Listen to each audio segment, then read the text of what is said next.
Hello दोस्तों, नमस्कार। मेरा नाम है हबी और आप सुन रहे हैं डरावनी कहानी। दोस्तों, आप सभी से विनम्र विनती है कि आप मेरे यूट्यूब चैनल को सब्सक्राइब करें। धन्यवाद। चलिए कहानी की ओर बढ़ते हैं। बरसों पुरानी बात है। जिरिया गांव नाम का एक छोटा सा गांव था जो घने जंगल और सूखे तालाबों से घिरा हुआ था। गांव वाले कहते थे कि उस गांव की सीमा पर एक जर्जर हवेली है जहां एक विधवा औरत की आत्मा भटकती है। विधवा की कहानी। कहा जाता है, कई साल पहले उस हवेली में रामकुंवर नामक जमींदार अपनी पत्नी सरोजा के साथ रहता था। शादी के कुछ ही सालों बाद जमींदार की अचानक मौत हो गई। लोग कहते हैं कि उसने जहर खा लिया, लेकिन औरतें आपस में फुसफुसाकर बोलती थीं कि उसकी मौत सरोजा ने करवाई थी। गांव के लोग सरोजा को शक की निगाह से देखने लगे। अकेली जवान और विधवा औरत को सबने ताने दिए। लोग कहते, वो औरत अशुभ है, इसके साए से भी खेत सूख जाते हैं। धीरे धीरे उसकी जिंदगी नर्क बन गई। न रिश्तेदारों ने अपनाया, न गांव वालों ने।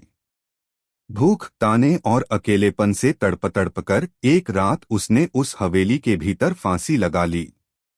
मरने से पहले उसकी चीखें इतनी खौफनाक थीं कि आज भी आधी रात को हवेली से वही आवाजें सुनाई देती हैं। चुड़ैल की दहशत। उसके मरने के बाद से गांव में अजीब घटनाएं होने लगीं। जो भी उस हवेली के पास गया, सुबह उसकी लाश तालाब में तैरती मिलती। औरतें कहती कि रात को कोई लंबे बालों वाली काली साड़ी पहने औरत उनके आंगन में खड़ी रहती। कई लोगों ने देखा कि वह आधी रात को तालाब के किनारे बैठकर अपने बालों में कंघी करती और अचानक हंसते हंसते गायब हो जाती। गांव में कहावत चल पड़ी, विधवा चुड़ैल का साया अगर पीछे पड़ जाए तो इंसान 7 दिन भी नहीं बचता। विजय की जिज्ञासा। गांव का एक नौजवान था, विजय। पढ़ा लिखा और निडर लड़का। उसे इन भूत प्रेत की बातों पर भरोसा नहीं था। वह बार बार लोगों से कहता, ये सब अंधविश्वास है, मैं खुद जाकर देखूंगा। गांव वाले मना करते रहे, लेकिन विजय ने एक रात अकेले हवेली जाने की ठानी। हवेली की रात। आधी रात को जब सब सो गए, विजय एक लालटेन लेकर हवेली पहुंचा। हवेली टूटी फूटी थी, दीवारों पर काई जमी थी और जगह जगह जाले लटके थे।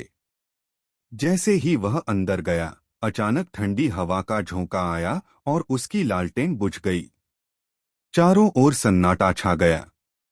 तभी उसे किसी औरत की सिसकियां सुनाई दीं। उसने कांपते हुए पूछा, कौन है?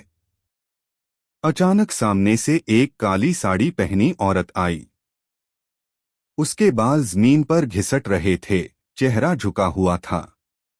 विजय ने हिम्मत करके कहा, तुम कौन हो? औरत धीरे धीरे चेहरा उठाने लगी।